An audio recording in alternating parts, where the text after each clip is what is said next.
لیکن ساتھ میں مجھے یہ بھی یقین ہے کہ 1 منٹ ہی صحیح مجھے ایک مقولہ یاد آتا ہے، گیدڑوں کی 100 سالہ زندگی سے شیر کی 1 منٹ کی زندگی بہتر ہے۔ اللہ کے نبی صلی اللہ تعالیٰ علیہ وسلم کی غلامی میں جو 1 منٹ کی غلامی عزت دلاتی ہے، وہ چاپلوسی کی 100 سالہ زندگی میں بھی عزت نہیں ملتی۔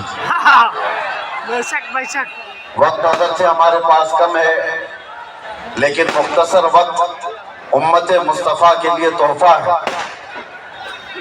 غلامان محمد کے لیے عظیم تحفہ ہے۔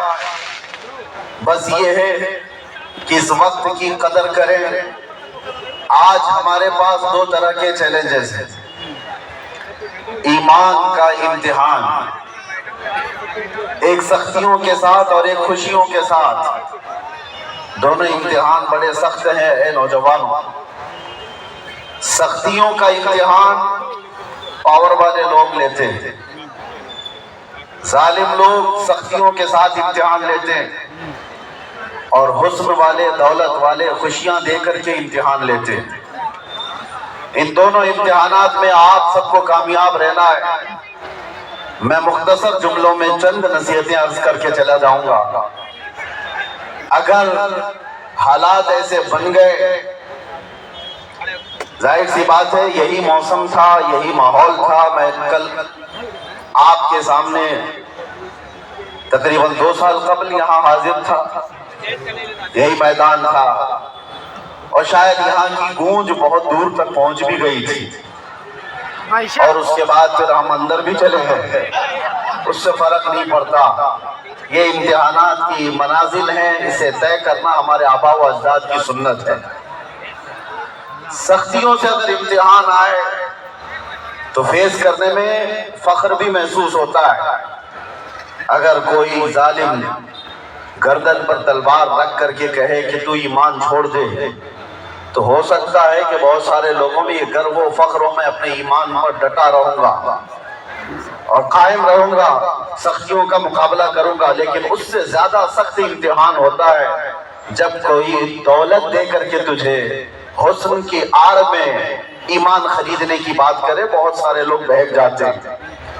میرے عزیزوں، تلوار کا ڈر اتنا زیادہ نہیں ہوتا، یہ حسن و دولت کا ڈر زیادہ ہے۔ اکثر اس میں بک جاتے ہیں، بہک جاتے ہیں۔ ایک مثال میں آپ کو بتا دوں، نوجوان ہو تو ایسا ہو محمد عربی صلی اللہ تعالیٰ علیہ وسلم کا عبداللہ بن حذافہ، ایک ایسے صحابی کا نام میں تمہارے سامنے ذکر کر رہا ہوں۔ روم کے ایک بادشاہ نے انہیں قید کر لیا تھا، گرفتار کر لیا تھا۔ نوجوان ایسا کہ پہاڑوں جیسی سختیاں اندر ہے، عزم اور حوصلہ ایسا کہ طوفانوں کے رخ موڑ دے۔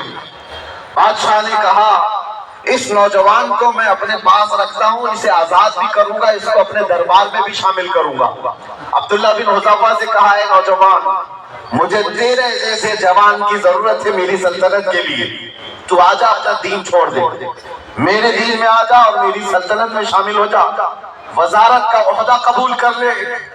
عبداللہ بن حذافہ نے ہنس کر کے ٹال دیا۔ اس کے بعد بادشاہ نے کہا یہ مذاق نہیں کر رہا، اگر تو نے قیمت لگائی میرے پاس آنے کی تو میں آدھی سلطنت دینے کو بھی تیار ہوں۔ محمد عربی کے غلام کو خریدنے کے لیے دنیا آدھی سلطنت دینے کو بھی تیار ہے۔ میاں وہ بیوقوف بادشاہ نہیں ہے، جانتے ہیں محمد عربی کے شعروں کی قیمت کیا ہوتی ہے۔ آدھی سلطنت دینے کو تیار ہوا تو عبداللہ بن حذافہ نے جواب کیا دیا تھا؟ نوجوانوں کان کھول کر کے سنو، اس صحابی رسول نے کہا تھا بادشاہ تو آدھی سلطنت کی بات کرتا ہے، تیری پوری سلطنت دے، اس کے بعد ایک اور سلطنت، اس کے بعد ایک اور سلطنت دے، 3 سلطنتیں ہو جانے کے بعد بھی قسم رب ذوالجلال کی پلک چھپکنے کے برابر بھی میں اپنے نبی سے بے وفائی نہیں کر سکتا۔ میری پوری زندگی خریدنے کی بات تو دور کی ہے، پلک چھپکنے کے برابر بھی وقت میں اپنے نبی سے غداری نہیں کر سکتا۔ دنیا نے یہ دیکھا تھا یہ عزم اور حوصلہ کہیں پایا جاتا ہے تو تاجدار مدینہ کے مدرسے میں پایا جاتا ہے۔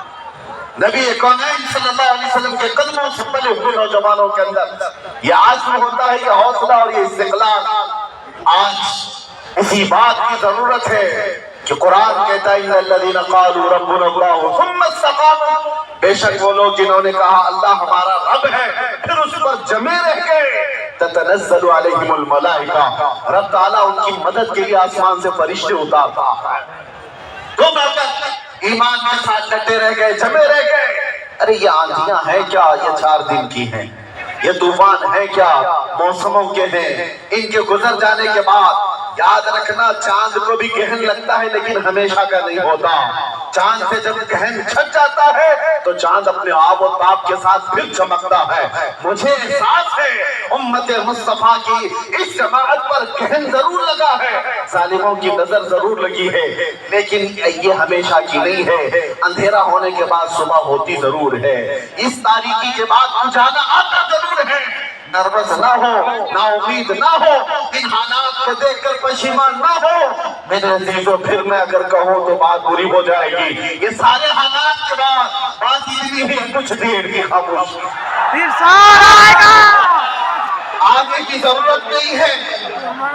ہر زندگی کے معاملے میں اتنا انتظار ضرور کرو، کچھ دیر کی ہی خاموشی رہے گی، پھر انشاءاللہ وہی آمد تھا، وہی چمک دمک جو میرے مصطفیٰ کی ہے۔ اس لیے کہ امام اہل سنت فاضل بریلوی کو کسی نے گلاب کا تحفہ پیش کیا تھا تو آپ نے کہا تھا یہ وہ گلاب ہے جو صبح کھلتا ہے شام میں مرجھا جاتا ہے، میں اس گلاب سے محبت کرتا ہوں جو کبھی نہیں مرجھاتا، جس کی رنگت کبھی نہیں ختم ہوتی، جس کی چمک کبھی نہیں ختم ہوتی۔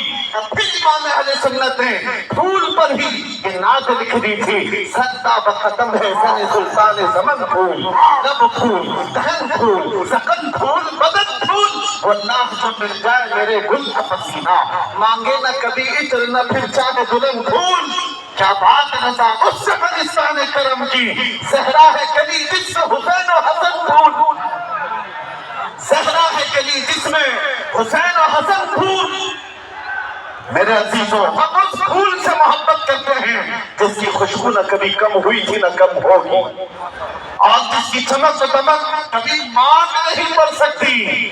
یہ ہماری آنکھوں کا قصور ہے، یہ ہمارے اعمال کی شامت ہے جو ان حالات سے ہم آج مقابلہ کر رہے ہیں۔ لیکن میرے عزیزوں قرآن کا وعدہ ہے، رب تبارک و تعالیٰ نے فرمایا یہ دین غالب آ کر رہے گا، یہ دین غالب آ کر رہے گا۔ میرے مصطفیٰ نے فرمایا شرط یہ ہے تم سب سے زیادہ سربلند رہو گے، تم کامیاب رہو گے، تم اونچائیوں پر ہوگے، شرط یہ ہے کہ غلامی مصطفیٰ میں آ کر تو دیکھو کہ محمد سے وفا تمہیں تو ہم تیرے ہیں، کہ جہاں چیز ہے کیا لوح و قلم تیرے ہیں۔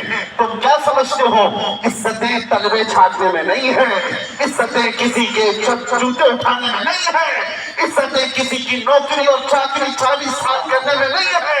ہم ان سیاسی بوڑھوں کو دیکھے ہیں جو 90 سال کی عمر میں سائن لگا دیے گئے ہیں، ان کو آج اخبار کا کوئی تراشا بھی نہیں پوچھتا، ان کو آج کوئی پوچھنے والا نہیں۔ وقت کے پی ایم بھی تھے، وقت کے سی ایم بھی تھے، لیکن آج کچرے کے ڈھیر بن گئے۔ ہاں عزت ہوتی ہے تو کہاں ہوتی ہے، جب تک بکے نہ تھے تو کوئی پوچھتا نہ تھا۔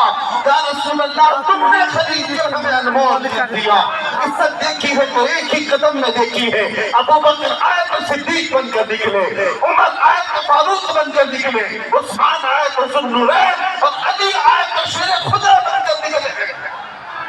عزت صرف اور صرف ان قدموں میں ہے، اسی لیے آپ سے بھی یہی ہے گزارش، عزتیں ادھر ادھر نہ ڈھونڈو۔ اور یہ موسموں میں تو بدلنے والی باتیں ہیں، آج ان کی چمک دمک ہے تو چلو یہاں کچھ مل جائے گا۔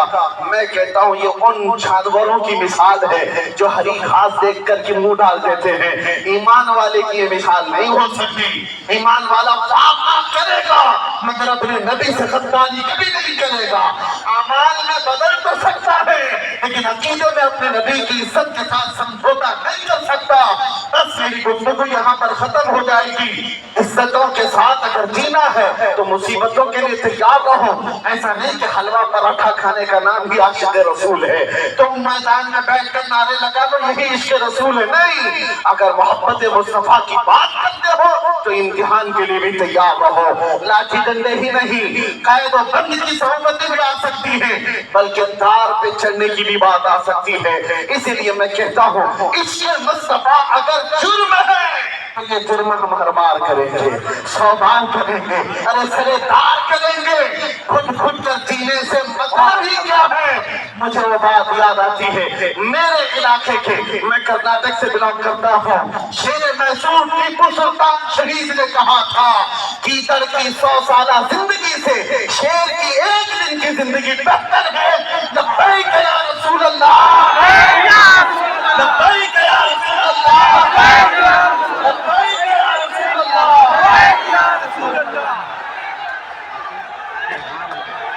لبیک یا رسول اللہ.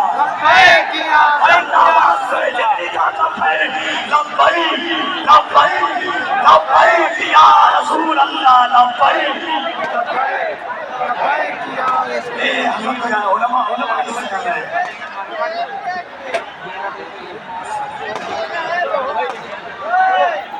تھوڑا سا خیال کیجیے کم سے کم اس چیز کا.